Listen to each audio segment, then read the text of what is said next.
வணக்கம். G news 24x7 செய்திகளுக்காக செய்தி வாசிப்பவர் உதயகுமார். மாதவரம் அருள்மிகு ஸ்ரீ இளங்காளியம்மன் திருக்கோவிலின் 31ஆம் ஆண்டு சித்ரா பௌர்ணமி விழாவில் பக்தர்கள் அலகு குத்தி நேர்த்திக்கடனை செலுத்தினர். திருவள்ளூர் மாவட்டம் பொன்னேரி வட்டம் மாதவரத்தில் கிராம தேவதையான அருள்மிகு ஸ்ரீ இளங்காளியம்மன் திருக்கோவில் உள்ளது. இக்கோவிலில் ஆண்டுதோறும் சித்ரா பௌர்ணமி விழா நடைபெறுவது வழக்கம்.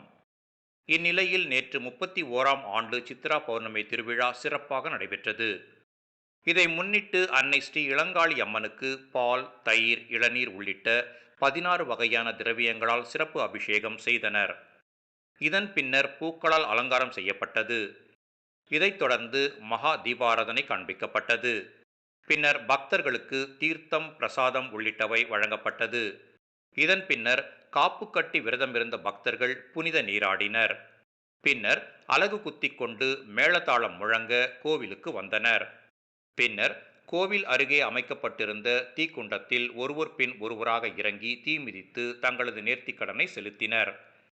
இதன் பின்னர் பூக்களாலும் மின் விளக்குகளாலும் அலங்கரிக்கப்பட்ட விநாயக பெருமான், அன்னை ஸ்ரீ இளங்காளியம்மன் மேளதாளம் முழங்க வான வேடிக்கையுடன் முக்கிய வீதிகளின் வழியாக திருவீதி உலா வரும் நிகழ்ச்சி நடைபெற்றது.